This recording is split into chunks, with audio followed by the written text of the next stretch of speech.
Hello guys, റമദാനായിട്ട് കല്ലുമക്ക കിട്ടിയിട്ടില്ലെങ്കിലും കല്ലുമക്കാൻ്റെ ടേസ്റ്റിൽ നമ്മുടെ മലബാർ സ്പെഷ്യലായ കൽമാസ് റെഡിയാക്കി എടുത്താലും.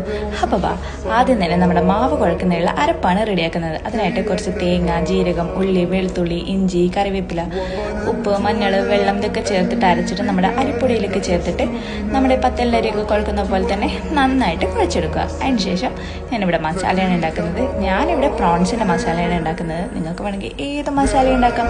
അപ്പോൾ ഞാനിവിടെ ഉള്ളിയൊക്കെ വഴറ്റി പൊടികളൊക്കെ ചേർത്ത് കൊടുത്തു. ഞാനിവിടെ പ്രോൺസ് ഫ്രൈ ചെയ്ത് ക്രഷ് ചെയ്തിട്ടാണ് ഉണ്ടാക്കിയിട്ടുള്ളത്. അപ്പോൾ നമ്മുടെ മസാല ഇവിടെ റെഡിയായി. അതിനുശേഷം നേരത്തെ ഉണ്ടാക്കി വെച്ചിട്ടുള്ള മാവിൽ നിന്ന് ഓരോ എടുത്തിട്ട് നമ്മുടെ കയ്യിൽ പരത്തിയിട്ട് ഫില്ലിങ്സും കൂടി നടുക്ക് വെച്ച് കൊടുക്കുക. എന്നിട്ട് നമ്മുടെ കായുടെ ഉന്നക്കായൊക്കെ ഉരുട്ടുന്ന പോലെ നന്നായിട്ട് ഉരുട്ടി എടുക്കുക. എന്നിട്ട് ഇതൊരു 20-25 മിനിറ്റ് ഒന്ന് സ്റ്റീം ചെയ്ത് കൂടി എടുക്കുക. അപ്പോഴേക്കും വേറൊരു പാത്രത്തിൽ കുറച്ച് മുളക്, ഉപ്പ്, വെള്ളം ഇതൊക്കെ ചേർത്തിട്ട് ഒരു മുളകിൻ്റെ മിക്സും കൂടി റെഡിയാക്കി എടുക്കാം. അതിനുശേഷം നമ്മൾ സ്റ്റീം ചെയ്ത് വെച്ച കൽമാസ് ഓരോന്നും ഈ മുളകിൻ്റെ മിക്സിലേക്ക് ഡിപ്പ് ചെയ്തിട്ട് ഫ്രൈ ചെയ്തെടുത്ത അയ്യോ, അത് ഭയങ്കര ടേസ്റ്റാണ്. എല്ലാവർക്കും ഇഷ്ടപ്പെടും. ഇതിൻ്റെ ഇൻഗ്രീഡിയൻസ് ഞാൻ താഴെ മെൻഷൻ ചെയ്യാം. എല്ലാവരും ട്രൈ ചെയ്യും. അപ്പോൾ ശരി.